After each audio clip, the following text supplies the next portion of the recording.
It was morning time in Greenville, North Carolina, and I had just missed an outbound CSX tanker train. Thankfully, this move is not what I drove 2 hours to see.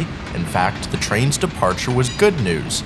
With the main line all cleared up, my train of interest could now begin its day.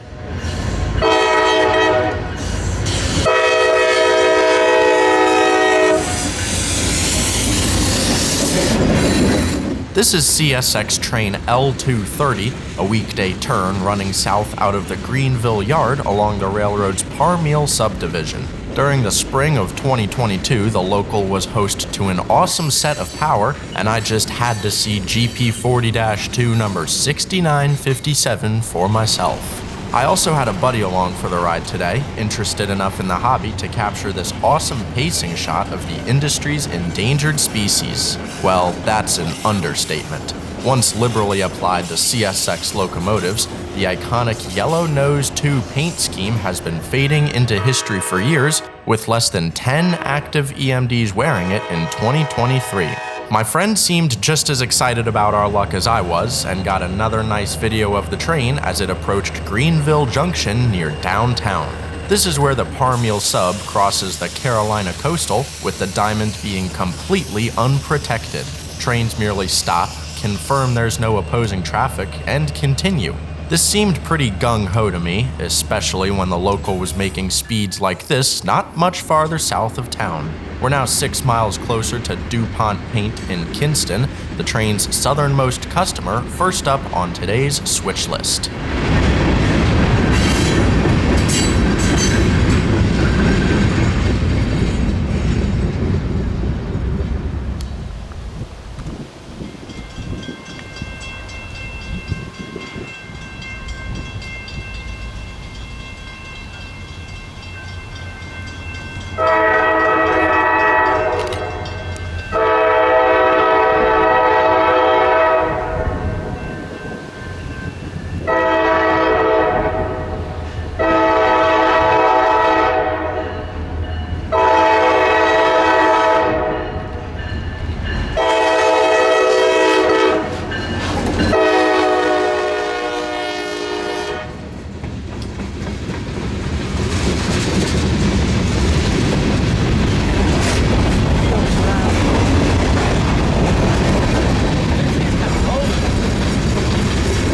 It was nice having company today too. My buddy was eager to get some good video, meaning I got to sit back, relax, and enjoy L230 the old-fashioned way.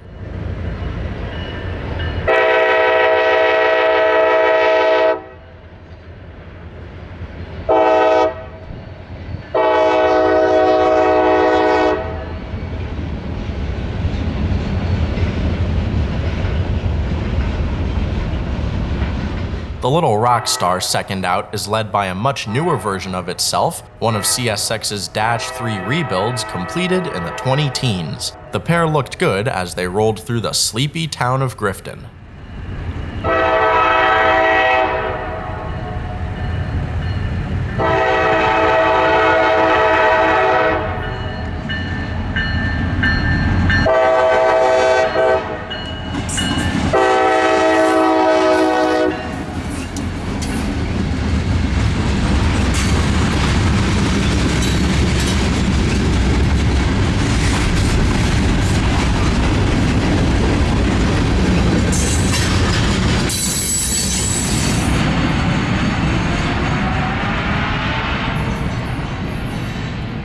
We've nearly reached the end of the Parmeal subdivision, an old ACL branch line still proving itself to rail fans well into the 21st century.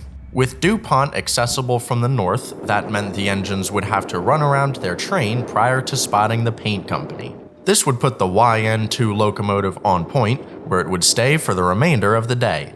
I know I'm not alone in saying that YN2 EMDs are top-tier Class 1 locomotives. Widely referred to as the Bright Future scheme, I've always called it the hockey stick scheme due to the blue outline of, well, a hockey stick. No matter how you swing it, these are rare and attractive locomotives, so much so that I've tried previously to see 6957 with nothing more than a reverse move in Orlando's Taft Yard to show for it. Nor is this the first time I've come to Greenville in hopes of a YN2 EMD. Last time I was here, so was GP38-2 number 4419, although it had inconveniently been sidelined on the day of my visit. But good things come to those who wait, and it finally appeared as if my attempts to see this old school aesthetic were not in vain after all.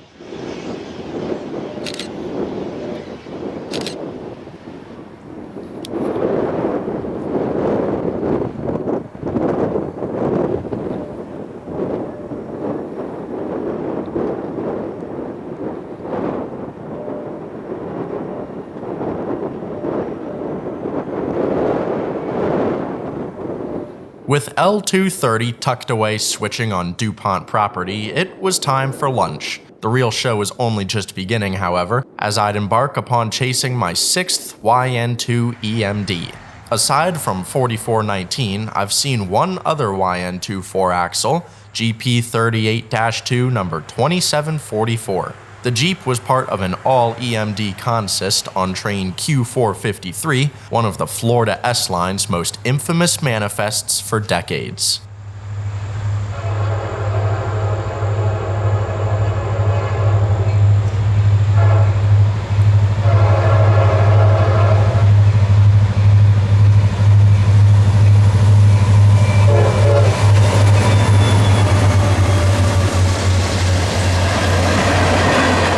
Needless to say, my dad and I were intent on chasing such a lineup. SD40-2 number 8383 and flared SD70 Mac 4787 were providing the power, while 2744 hitched a ride to Miami, presumably for local service. Unfortunately, I believe that our SD40 leader has joined the trailing Mac at the deadlines, but I'm happy to share that 2744 is still sporting its hockey stick paint scheme in active service. This was a really good train, necessitating one more shot at the reliable location of South End Lacucci Siding.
As for my YN2 6-axles, the first and most memorable is SD50 number 8507. My dad and I saw this engine trailing 4 of 4 on CSX K709, an old unit rock run down to Orlando. K709 was my favorite train growing up as a kid, and seeing 8507 up front on a trip to Folkestone was just too sweet. This train instilled my love for both ES44AHs and YN2 EMDs alike, although I will admit that my videography skills left something to be desired. Who knew a 12-year-old railfan couldn't keep a steady hand? Even cooler is where 8507 wound up years later on the Reading and Northern as Fast Freight SD50-2 number 5018. I suppose this engine ought to be pretty special to me, seeing it on a memorable train from my childhood and behind all-time favorite number 425.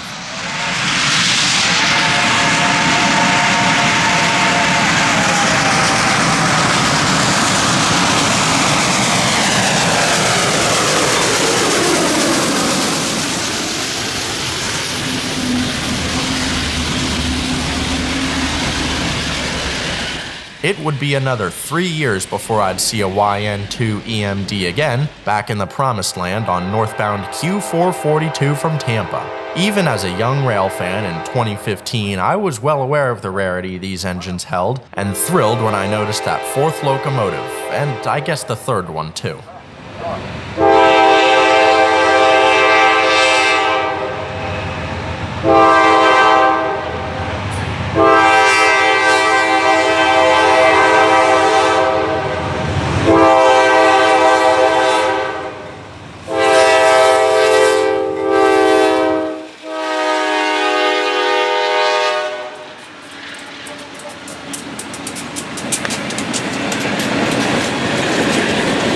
A neat sight on a foggy Folkestone morning, CSX 8781 would make its way back to me not once but twice more at none other than the Yadkin Valley Railroad.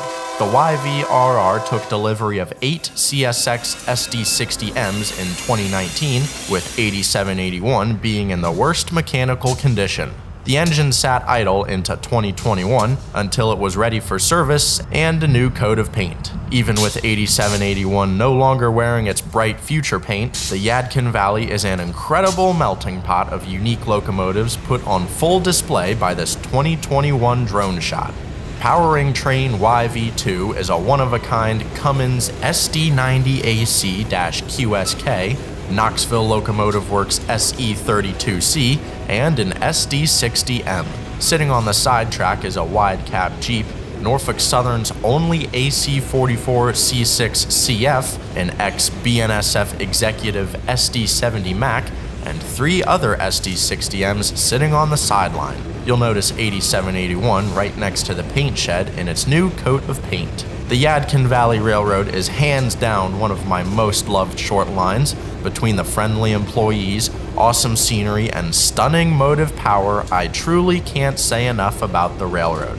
I can seriously go on forever when talking about trains, so let me try and reel it back in, as I've still got one more hockey stick 6-axle to showcase. Yet another trip to Folkestone with family and friends found us in Crawford, where northbound X452 caught us all by surprise. I knew what had to be done, as few things top a hockey stick SD70 MAC.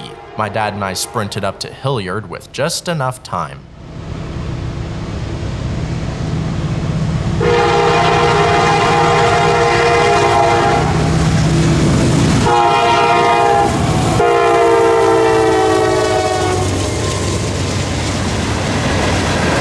At the time of filming, CSX number 4561 was one of only 2 YN2 SD70s remaining. This too was an incredible train, not to be repeated. Both locomotives have since been rebuilt and repainted, with the trailing Norfolk Southern C44-9W upgraded to an AC44C6M, while our leader now serves as an SD70 MACE in the standard blue and gold paint.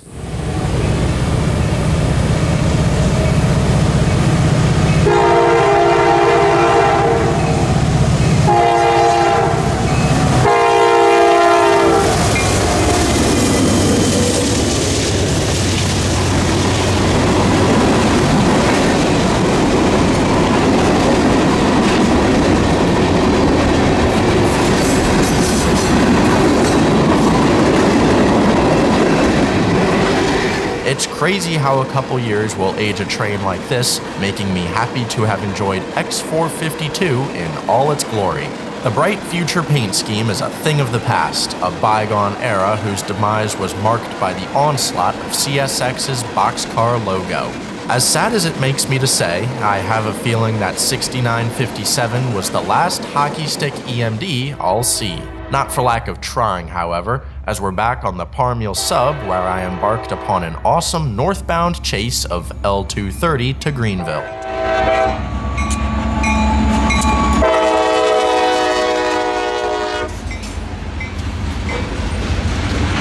In terms of Class 1 locals, this is a hard train to top. The CSX branch line had such a cozy feeling to it as well, passing through small towns like Ayden on the way back to Greenville Yard.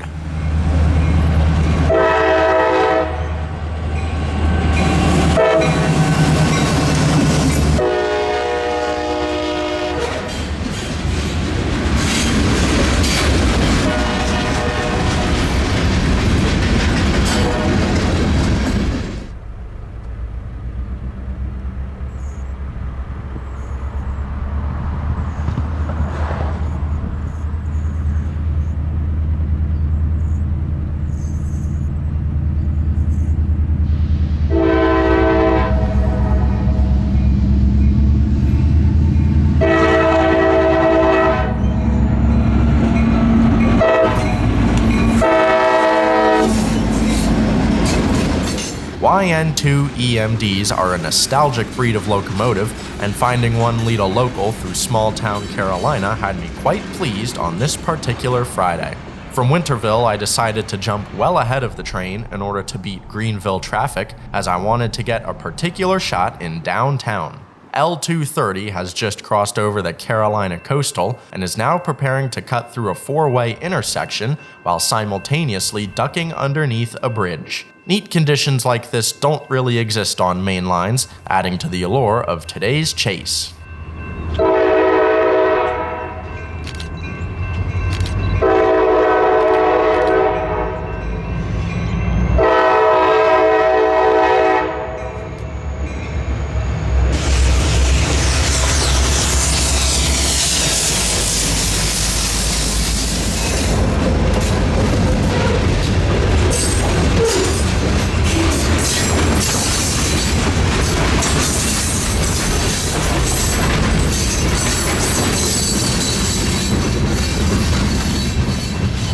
From downtown, the chase continued, as I had hoped to see the train once more before it reached the yard. I was excitedly standing in the truck bed next to State Road 11 as the two locomotives eased their 6 cars out of some trackside forestry.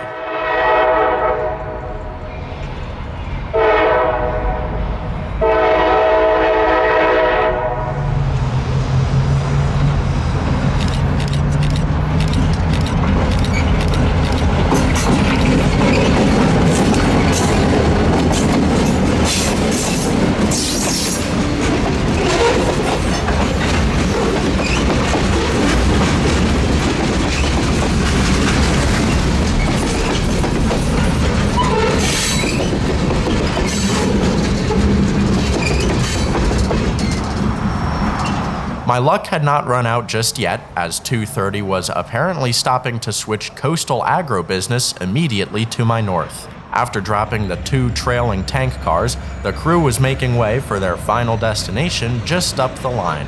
I decided to swing by the north end of Greenville Yard on the off chance the train would show, and to my surprise, it did. For whatever reason, the crew had decided to enter Greenville Yard from the north, shoving south off the main line. This required just enough headroom for 6957 to cross Staten Mill Road, which I was more than happy to observe, and a good note to end my day on. Thanks for railfanning with me today. I hope you enjoyed chasing these rare EMDs as much as I have over the years.